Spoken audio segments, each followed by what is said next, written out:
tapang kong umuwi ng ganitong oras. Di ba nasabi ko na sa previous vlog na mahirap yung public transport dito, parang matagal yung interval ng arrival. But I'm proud of myself for being such an adventurous person. Ito ng bus, 151. So how many days will you be in Korea, guys? 10 days. 10 days? 10 days. Only in Jeju? No. We will go back to Seoul. Kamsahamnida. Ang babait ng mga taga Jeju. Naramdaman ko sa driver. And sa mga na-meet natin dito. Alas 10, may bus, pero ang tagal dumating. Hello guys, this is Dave, the Kuripot Traveler. And for today's video, nandito tayo ngayon sa Jeju Island. And for the first time, experience natin yung public transportation. Yung public transportation lang naman dito ay bus. Well, may mga taxi and usually car-rental talaga. So, ayun na, malisigat siya. Iniwan na niya ako dito sa tapat ng Oslo. So, nagka-rental tayo. Car-rental na binook natin via Klook. So, kung kayo guys ay mag-abroad or magbibiyahe papuntang Korea or ibang bansa or even sa Philippines, you can just book your activities or hotel via Klook. And then I can share with you my promo code DaveKino. So, tara, mag-bus tayo guys. Wait na lang natin dito yung bus. Tingnan nyo naman, napaka-picturesque nitong area na to. It's spring season, guys. Galing tayong Osolok, tea farm, tapos Osolok Cafe. Nag-order tayo ng green tea, latte, hot green tea latte. Kaya nandito tayo sa Osolok station ng bus. Matagal yung bus. Sabi 6:07 pero wala pa siya. May monitor here where you can track the bus.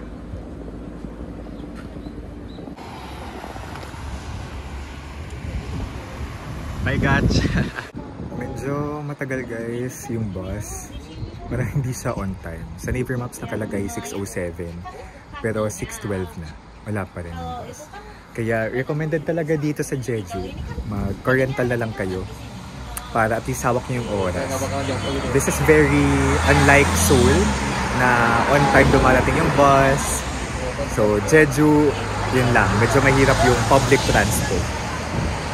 So pwede din kayo mag-car rental with a driver or mag-book na lang kayo ng tour. Ganon, via Klook. Ko-comment ko sa baba yung promo code ko. Okay? So how many days will you be in Korea, guys? 10 days. 10 days. 10 days. This is our 4th day. 4th day. Only in Jeju? No. We will go back to Seoul. Okay. And Busan. Busan.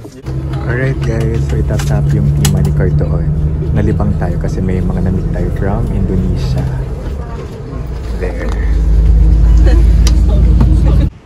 Namali tayo ng sakay guys. Pero one station away lang naman. So tumawid tayo.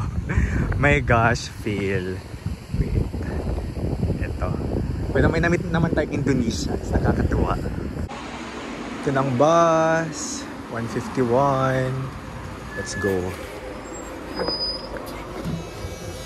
Ayan, nasa bus na ulit tayo guys. Ang respectful ng driver dito kasi hinintay muna kung makaupo bago lumarga yung bus. Jeju, people are nice. Ayan guys, naman, helpful dito yung Naver Maps or Google Maps para mag-guide kayo kung saang tawag dito, saang bus stop sasakay, saan bababa papunta sa inyong destination, ilang minutes para matatansya ninyo. So kailangan nyo din abangan yung tutukan yung Naver Maps or Google Maps for you to navigate. Alright? May voiceover dyan guys to signal kung ano yung next station, kung anong station na, kung anong bus stop na. Okay?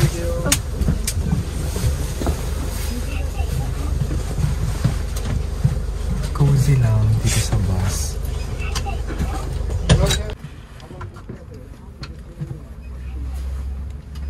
Ilang stops pa tayo. Next stop na tayo guys. Actually masaya mag-bus. Liberating. Feeling ko independent ako. And may freedom. And mature. Dahil mag-isa lang ako. in an unfamiliar land. Next stop na us. Oh, seatbelt.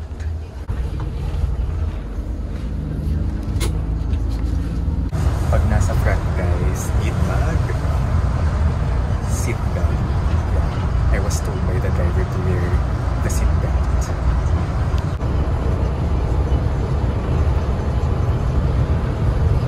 Commute experience in Jeju.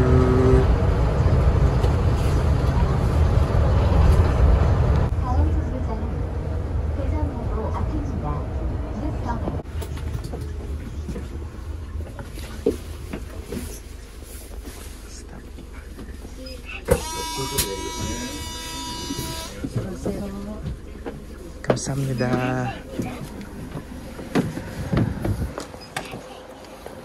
Ayun, itatap lang yung card doon. Ayan, ang saya mag-adventure guys. Ang babait ng mga taga Jeju. Naramdaman ko sa driver.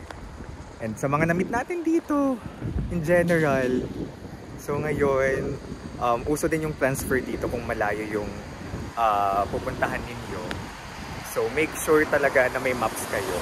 Although, sa mga bus stop pala, makikita nyo yung schedule ng bus. Okay? So dun kayo mag-rely sa bus stop din ng schedule ng buses. Itong area pala na to ay, I think, military something. Dito. Tapos may school doon. Ito yung bus, tapos yung mga schedule sa bawat bus. Usually hanggang 9 PM to 10 lang nag-run yung bus. So, makikita nyo sa bus stop yung mga schedule din.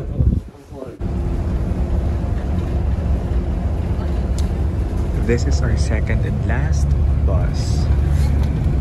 So, may mga seats din for elderly, for PWD, for pregnant women.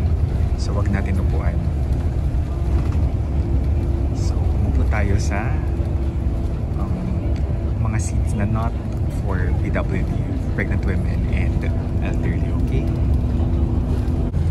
Kung bababa kayo guys, click nyo yung stop na yan. Kanina hindi natin na-click yan, kaya lumagpas tayo ng isang station. Yung stop button na yan, okay?